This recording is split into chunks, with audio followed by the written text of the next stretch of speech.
Kemudian tahun 2007 Manggarai Timur dibentuk, toh? Oh ya. Dibentuk. Saya waktu itu sudah diajak, tapi waktu itu Bapak Bupati belum izinkan saya pindah ke Borong. Oh ya. Tahun 2009 Bapak Bupati yang terpilih di sini mengajak saya kembali. Mari bantu saya Pak Boni. Saya bilang saya siap Bapak. Akhirnya saya izin ke Bapak Bupati di Manggarai, Bapak Krisroto, Bapak saya izin untuk membantu Bapak Bupati di Manggarai Timur.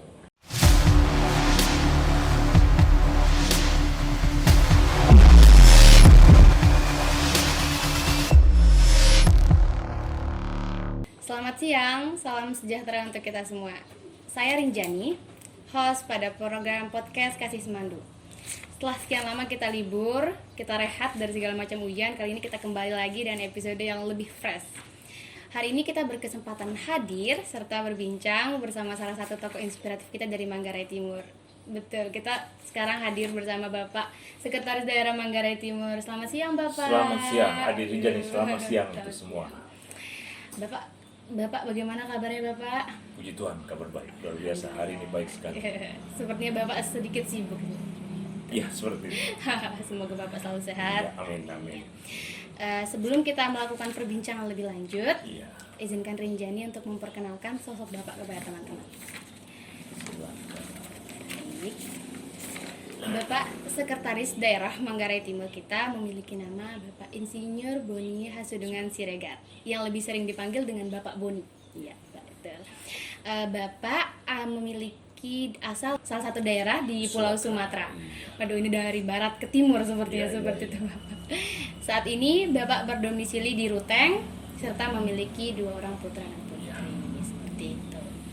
Bapak, tadi seperti yang disampaikan bahwa Bapak berasal dari pulau di Sumatera. Iya. Dan ini di Nusa Tenggara Timur. Jika Bapak berkenan, mohon agar menceritakan kepada kami bagaimana sih Bapak perjalanan karir Bapak hingga bisa sampai di Manggarai Timur di sini. Baik, terima kasih ya. Saya panjang sekali. Wow, panjang. Saya asal Sumatera Utara.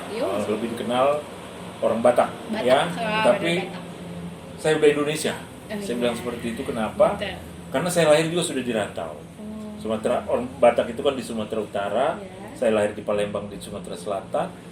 Kemudian saya besar di Lampung, di sebelahnya Sumatera Selatan, sampai dengan tamat kuliah tahun 91 waktu itu saya tamat. Kemudian saya bekerja di swasta dan tahun 1993 atau 29 tahun yang lalu saya terima sebagai pegawai negeri di Kementerian Dalam Negeri.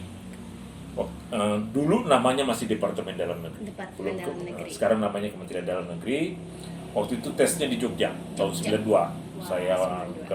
Saya hobi traveling, sambil jalan-jalan saya ikut tes.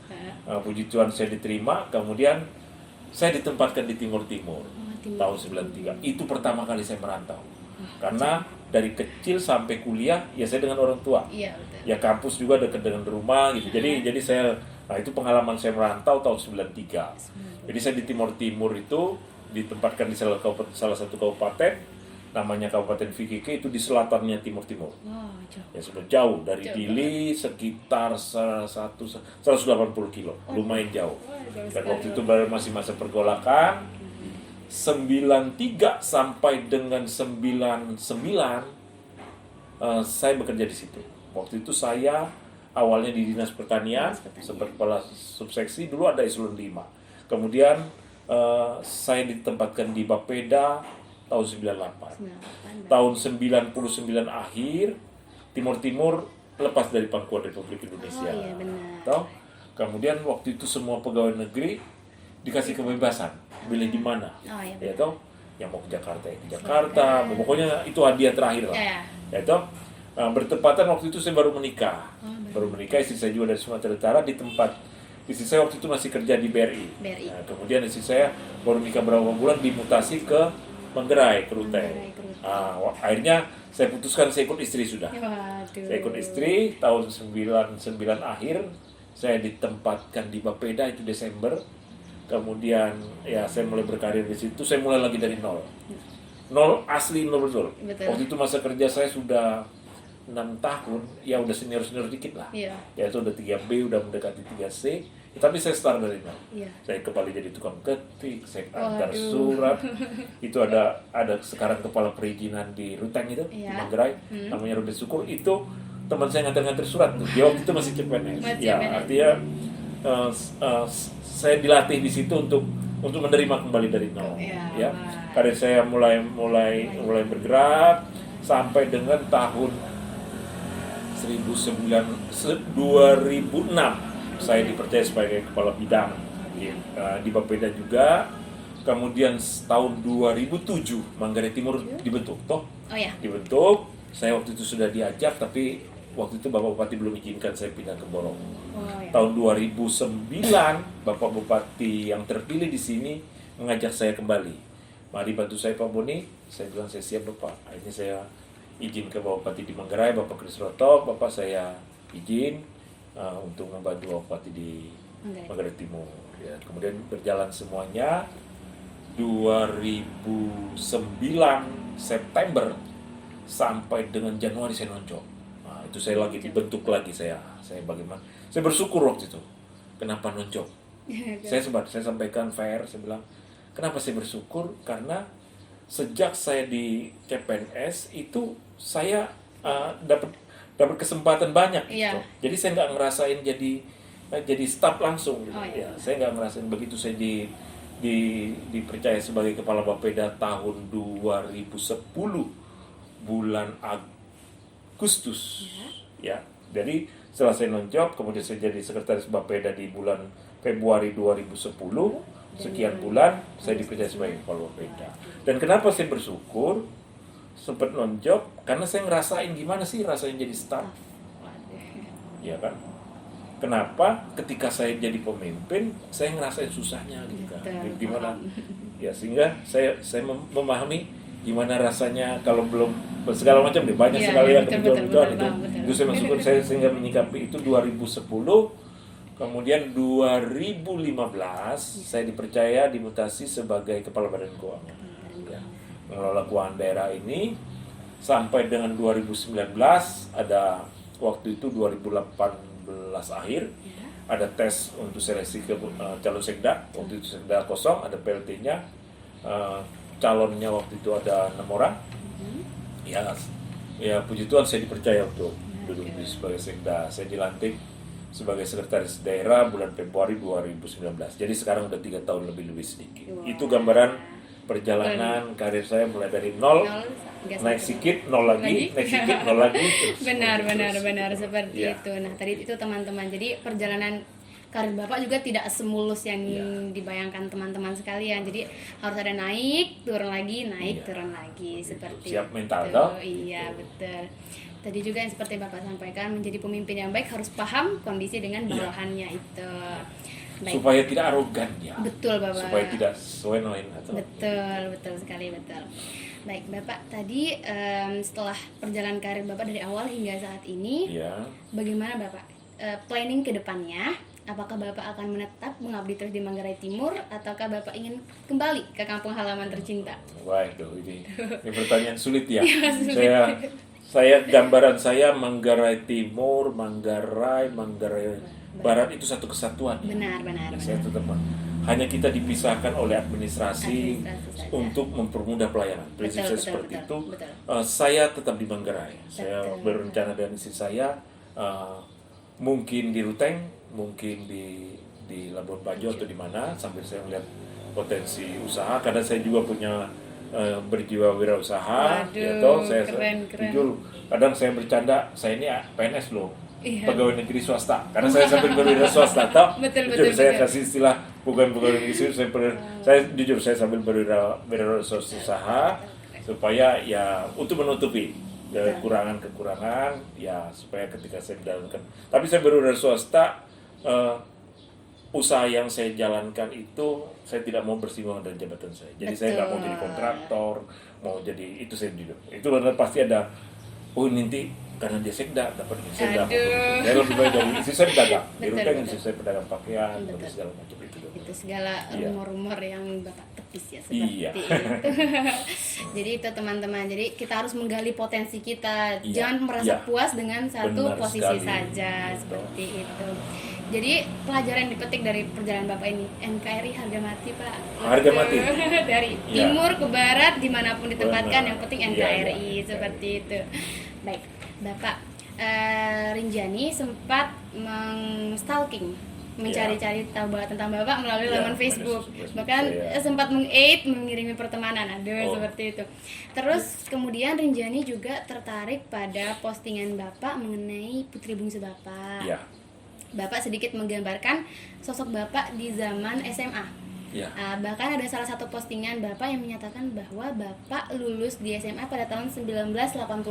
Ya betul. Betul, Ya, ya. 1986, sekitar 33 tahun yang lalu ya Bapak ya? Sekali. Wah, 34 sudah malah, ya. Wah, 34 tahun yang lalu, sudah sangat-sangat jauh. Ya, ya. Nah, Bapak, jika Bapak berkenan, mohon menceritakan kepada kami bagaimana sih sosok Bapak Boni 34 tahun yang lalu kepada kami. Saya dulu itu pemalu. Wah, pemalu. Ya, saya nggak istilahnya kalau ada pertemuan, ada diskusi, saya lebih banyak diam. Betul. Teman-teman saya kadang-kadang komplain tuh, Lipon, kalau diam saja, Iya. ya kan mereka tahu Betul, potensi betul. toh, Ya. kok nggak ngomong? Ya saya cuma seperti saya nggak percaya diri waktu itu, fair saja. Akhirnya sampai saya tamat kuliah, saya berorganisasi, saya ikut senat, saya berteman, tetapi ketika untuk bicara di depan umum, saya punya kelemahan itu, ya kan. Kemudian setelah saya bekerja sebagai pegawai, kemudian di forum-forum rapat pun saya belum punya kemampuan untuk menyampaikan pendapat saya. Ya tuh. Betul. Kemudian saya aktif di gereja. Oh, Jadi pelayan, jadi majelis kalau di gereja Protestan, di situ saya mulai terbiasa pimpin ibadah, mengorganisir dan lain-lain. Saya terlatih di situ. Ada satu pendeta orang Papua namanya Pak Pendeta Mari, beliau lebih banyak melatih saya. Akhirnya saya bisa. Nah sekarang malah terbalik. Kalau saya nggak ngomong, orang nunggu, kenapa nggak ngomong Pak? Iya. Katanya gitu. Kalau nggak ngomong berarti ada masalah nih. Artinya terus kemudian saya belajar, terus kita belajar. Iya, Teman-teman, betul. adik-adik semua, jangan pernah berhenti belajar. Betul. Termasuk ketika saya sampaikan ke anak sulung saya, Bang, kita belajar tentang presentasi, kita belajar menyatakan pendapat. Betul. Terus bagaimana Bapak kalau nanti salah? Ya, Toh, bagaimana? sekarang gini saja, saya bilang begitu. Kalau misalnya temanmu salah lagi ngomong di rapat itu atau di forum itu, Ya. bagaimana perasaanmu? Ya biasa aja Pak. Ya. Berarti kalau abang salah juga biasa aja, udah. Salah itu kan normal Wajar, kan? wajar, Ya kan wajar. begitu. Kita Biasa terlatih wajar. kan kita. Kalau gugup, semua orang gugup. Betul. Bapak Presiden aja pernah gugup. Bapak yang Ya. sudah kayak gini saja dalam situasi tertentu ya pernah juga gemetar. Gitu. Kalau setiap orang punya emosi. Jadi nggak usah takut gitu. Iya, betul. Kembangkan diri Betul, seperti betul, itu. betul.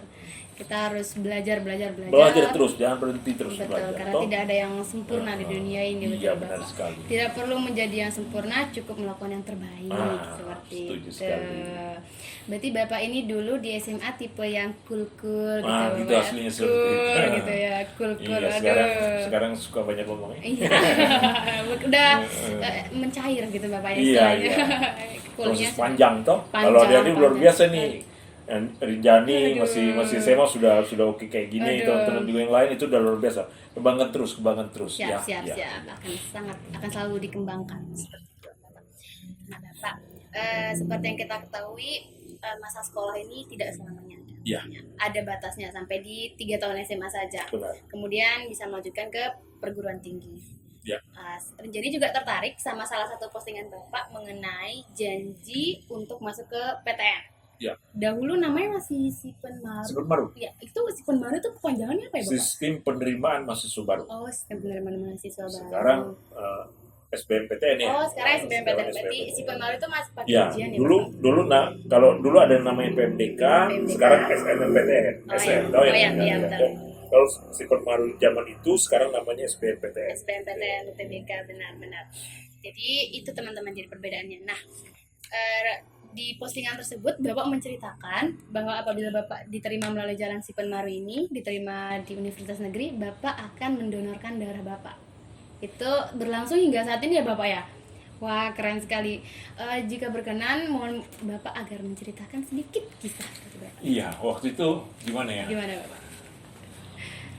Itu komitmen. Komitmen. Ya, komitmen itu kita harus biasa melatih diri sendiri, jujur dengan diri sendiri. Oh ya. Saya seperti itu. termasuk ketika misalnya saya ada buat perjanjian dengan diri saya bahwa saya harus setiap 2 hari senam misalnya. Oh ya. Ya, itu kalau saya pagi ini nggak bisa senam, sore nggak bisa senam, jam 12 malam saya senam sebelum tidur. Istri sama anak saya biasa tahu, oh, Bapak senam, ya tadi Bapak tidak taat, tadi pagi itu Bapak tidak senam, itu komitmen saya, ya toh. Dan ini janji saya terhadap diri saya, kalau saya lulus, saya harus donor darah. Memang saya tidak punya kartu, ya. Kemudian donor darah yang saya bangun, saya terapkan itu, ya saya merasa bukan sebuah keterpaksaan. Betul. Ya keikhlasan. Ya. Dan menariknya sering terjadi ketika saya mau donor itu sering gagal. Oh ya. Sering gagal itu. Ya, kadang tensinya naik Pak, ini benar. Tapi ketika orang telepon, saya lihat di Facebook orang butuh darah, saya datang itu belum pernah gagal. Wow, ya. Okay. Pernah orang nelpon saya tanya, kamu dapat? Saya itu jarang nerima telepon, sorry ya, karena saya nggak tahu siapa yang biasanya kalau orang nelpon itu WA dulu baru siapa yang nelpon, karena saya nggak serba tahu toh. Ya. Nah, dia waktu itu dia nelpon misalnya, saya pernah di postingan saya yang lama, itu dia nelpon, saya tiba-tiba saya angkat, saya jarang sekali ngangkat nomor telepon baru, kecuali dia mengenalkan. Saya tanya siapa nih, saya istri saya butuh darah Pak, dapat nama saya dari mana, dari nomor urut. Ada di dalam daftar itu Bapak. Saya pilih nama Bapak. Udah saya datang.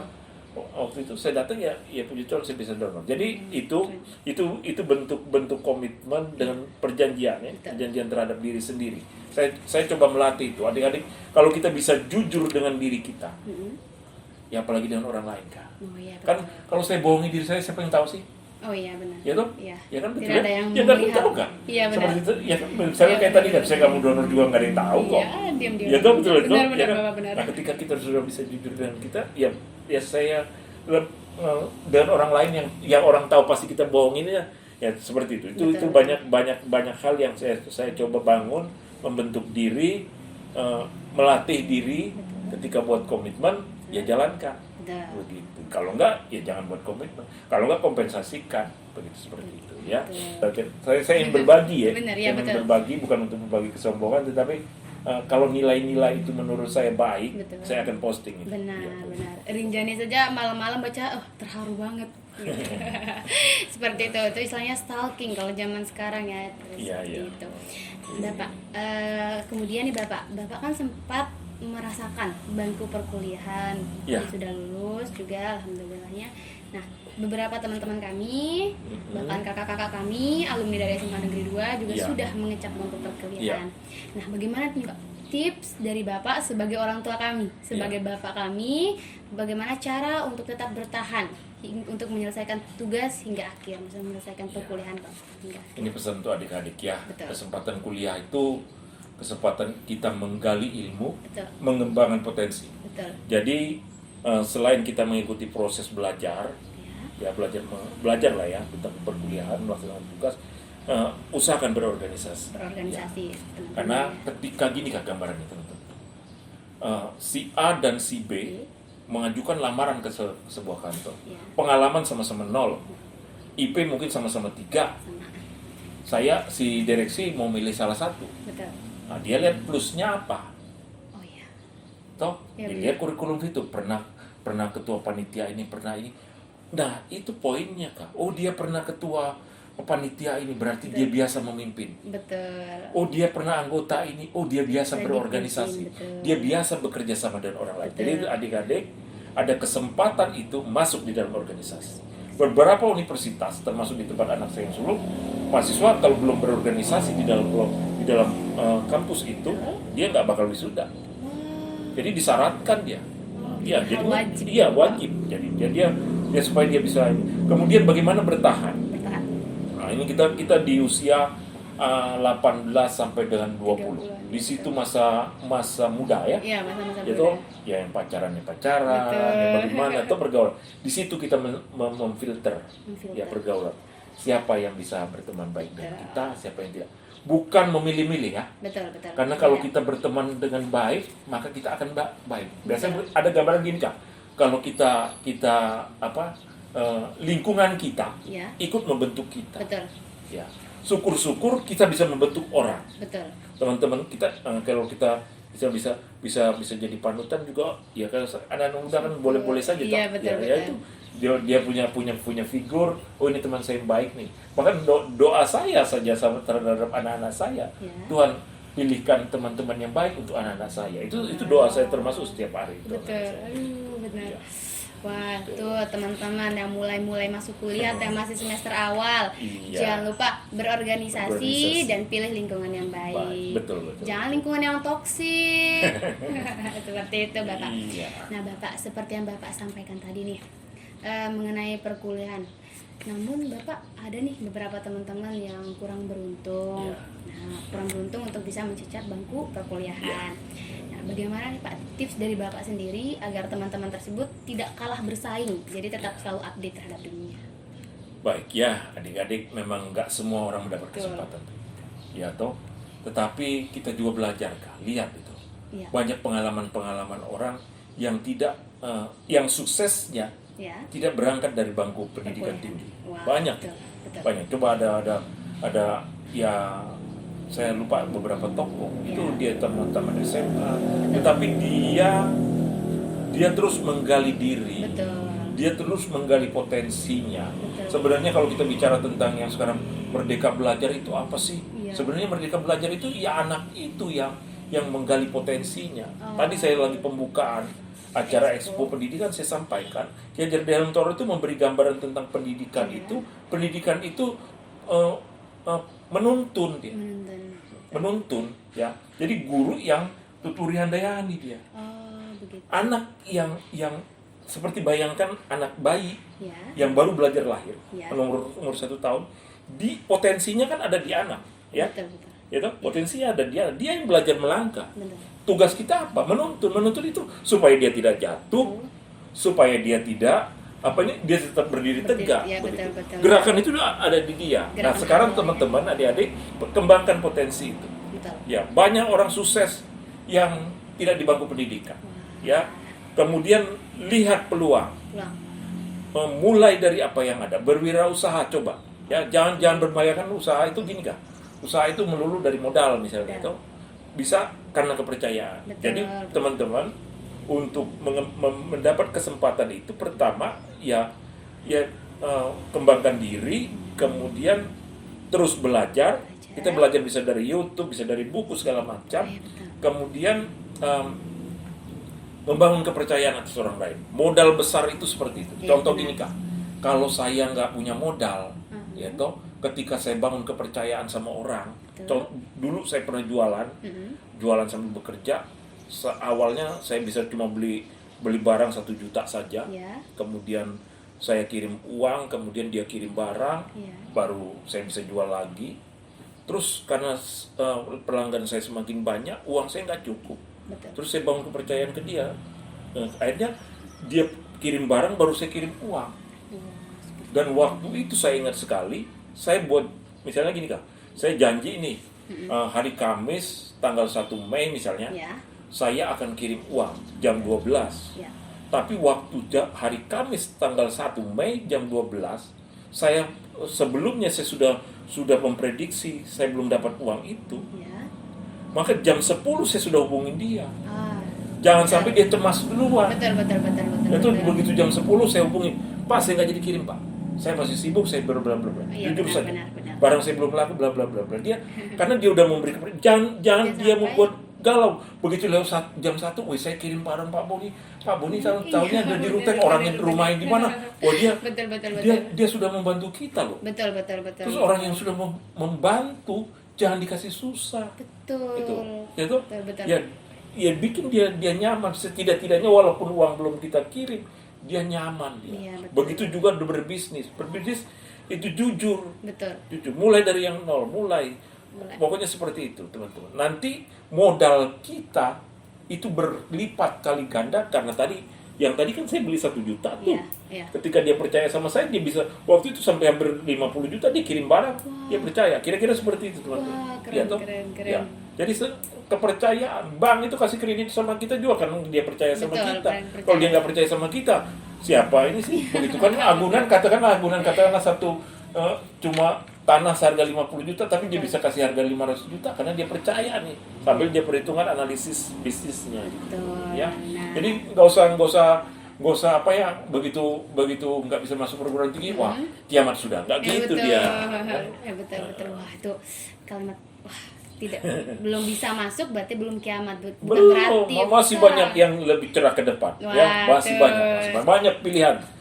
Baca peluang, dengar, dukung orang, bantu segala macam. Kalaupun jadi pegawai, belajar terus. Betul. Nah, karena bisa nanti suatu saat kita jadi pemimpin. Punya target. Oh, saya kan nanti saya sampai di sini kayak gini, saya kayak gini, seperti itu. Tapi tidak ambisius ya. Betul. Ya, yang sehat buat target berdasarkan kemampuan dan potensi yang ada sama kita. Seperti itu. Nah, teman-teman tuh tadi tuh. Jadi jangan berkecil hati dulu ya Bapak, jangan berkecil hati dulu. Kita terus belajar, melihat peluang serta sambil mengembangkan diri. Betul. Seperti itu. Baik Bapak. Jadi seperti yang kita ketahui tadi, ada yang latar belakang memiliki pendidikan S1, Bapak mencapai bangku kuliah atau D3, pun ada yang belum seberuntung itu.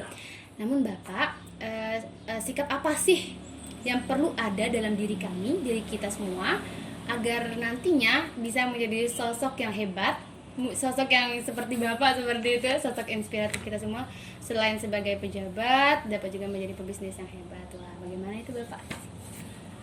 Gimana ya? Satu poin lagi. Ya. Jangan sombong. Wah, itu penting. Jangan mudah bermegah diri. Betul. Ya. Terus tetaplah rendah hati. Betul. Ya. Betul. Karena ketika kita rendah hati, kita diterima di banyak orang. Ya, benar. Terus berpikirlah terus positif. Betul. Ya. Niat positif jangan dikalahkan dengan niat negatif orang. Misalnya seperti ini kan, saya berteman dengan adik Rinjani, kemudian hari ini saya ucapkan selamat Idul Fitri adik Rinjani, kan gitu toh? Iya benar. Kemudian adik Rinjani tidak balas.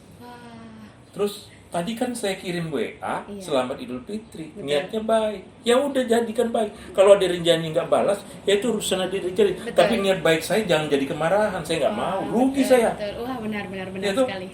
Masa udah niat baik kok jadi saya marah sama Rinjani. Tadi kan saya mau berbaik-baik. Benar, Bapak, benar. Mungkin dia belum sempat membalas atau mungkin ada masalah lain. Ya biar jangan yang di sana yang mungkin ada negatif, ya jangan mempengaruhi pikiran positif kita, teman-teman. Kemudian tetaplah rendah hati itu penting, itu poin ya. Di mana-mana kita bisa diterima. Posisi apapun, kita menyapa duluan. Kenapa sih rupanya? Ya karena dia akan menjadi berkat. Dan berkat itu akan mendatangkan terus, karena kebaikan adik Rinjani, teman-teman semua, kebaikan itu nggak pernah berhenti loh. Saya berbuat baik sama adik Rinjani nggak stop sampai di situ, nggak stop. Nanti ada kebaikan baru lagi yang akan begitu. Sinyal-sinyal positif kebaikan itu akan ketemu gitu. Ya di ruang yang nggak kita tahu tuh. Sehingga kadang-kadang kita berpikir, loh kok dia ngasih saya ini ya. Misalnya sesuatu yang ngajak bisnis, ya bisa saja ada niat baik, Tuhan pertemukan di satu titik di yang ruang yang kita tidak tahu, ya udah kita jalankan kira-kira seperti itu. Optimis saja lah. Jadi pokoknya kita ini dengan keterbatasan kita lengkapi, kita belajar, tetap rendah hati, ya terus berbagi. Betul. Nah, tuh teman-teman, sikap-sikap itu diusahakan untuk selalu ada dalam diri kita sendiri. Agar nantinya kita dapat menjadi sosok yang hebat juga gitu, dapat meneladani sosok Bapak seperti itu. Baik Bapak, ini terakhir. Masih dalam bulan Mei atau bulan-bulan pendidikan nih Bapak. Bagaimana nih Bapak sebagai tokoh masyarakat, sebagai orang tua kami, sebagai bapak dari kami, bagaimana pesan-pesan Bapak kepada dunia pendidikan khususnya di Manggarai Timur sendiri? Baik ya, khusus untuk hari ini bertepatan kita Expo Pendidikan tadi ya. Dunia pendidikan kita saat ini ada perubahan paradigma yang sebenarnya itu sudah dimulai dari Bapak Kiai Hajar Dewantara. Betul. Bapak Kiai Hajar Dewantara beliau lahir tahun 1889, 133 tahun yang lalu, 2 Mei ya toh. Ya, kemudian beliau mengembangkan pendidikan definisi pendidikan beliau, menurut beliau itu pendidikan itu sebuah tuntunan, dan pendidikan itu menghasilkan, memerdekakan. Betul. Merdeka dalam bentuk apa? Merdeka dalam bentuk ya manusia itu, anak-anak itu selamat dan bahagia, itu definisinya. Dia selamat raganya, bahagia jiwanya. Kan seperti itu. Dan itu diberi kesempatan kepada anak-anak kita ya berkembang, ya itulah namanya merdeka belajar. Betul. Itulah namanya merdeka belajar. Para guru menuntun dari belakang, melakukan pendampingan.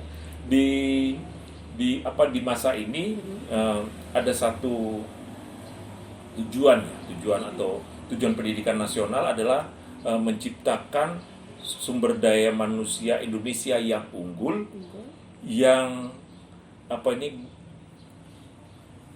mempunyai profil pelajar Pancasila. Benar, ya profil pelajar Pancasila. Jadi keberhasilan sekolah merdeka, sekolah itu sebenarnya berhasil nggak sih menciptakan profil pelajar Pancasila yang seperti apa? Yang dia berhaklah mulia, itu kemudian dia mau bisa bergotong royong, artinya kerjasama dengan orang lain, dia mandiri, kemudian ada poin lagi dia mengatakan dia kreatif, begitu kemudian menyeleksi lupa saya, ada beberapa istilah termasuk dengan yang ada istilah globalnya itulah lupa saya. Ya, 6 poin ya, sorry ya. 6 ciri pelajar Pancasila. 6 ciri itu. Dan itu sebenarnya yang kita harapkan, sehingga nanti anak-anak kita, adik-adik semua, anak-anak yang tangguh, cerdas, pintar, beretika baik. Betul. Ya, menghormati orang lain, menerima orang lain, kemudian mempunyai akhlak-akhlak yang mulia. Itu teman-teman semua. Di Hari Pendidikan Nasional ini kita berharap generasi-generasi muda kita ke depan itu punya jiwa seperti itu, berjiwa pelajar Pancasila.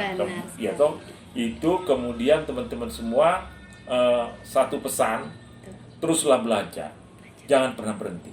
Ki Hajar Dewantara menggambarkan itu ada pendidikan itu continuous, terus menerus. Kemudian konvergen, artinya dia cari ilmu di mana saja. Kemudian juga ada konsentris, kalau nggak salah itu dia kita boleh belajar dari luar, tetapi kita punya nilai-nilai yang menjadi penyeleksinya gitu kan. Karena nilai-nilai budaya Indonesia, misalnya sekolah di luar negeri, ya kita punya nilai-nilai untuk saya punya nilai-nilai Indonesia, budaya kita seperti itu gambarnya. Nah, kita sangat berharap ya Bapak ya, semoga dunia pendidikan di Manggarai Timur sendiri dan bahkan lebih luasnya di Indonesia sendiri dapat terus meningkat, menghasilkan profil pelajar Pancasila seperti itu. Baik Bapak, terima kasih atas waktunya, terima kasih atas motivasinya, pesan-pesannya. Nah teman-teman, tadi kita udah mendapat kesempatan emas nih, bisa mewawancarai Bapak Sekretaris Daerah Kabupaten Manggarai Timur kita. Yuk diamalkan pesan-pesan dari Bapak, jangan cuma dicatat aja, diamalkan, seperti itu ya Bapak. Bapak, terima kasih atas waktunya. Terima kasih Adik Wijan. Maaf mengganggu waktu jam istirahat siangnya. Saya senang. Hari ini ada pertemuan hari ini, setidaknya nilai-nilai yang baik. Mungkin tolong ya, jika bisa diterapkan. Jika ada yang kurang, ya saya minta maaf. Ya, pada prinsipnya yang saya selalu berusaha untuk membagi yang menurut saya itu baik ya. Semoga bermanfaat untuk adik-adik dan semua. Baik Bapak, terima kasih atas waktunya Bapak. Terima kasih. Selamat siang. Baik teman-teman. Oke, baik. Dah.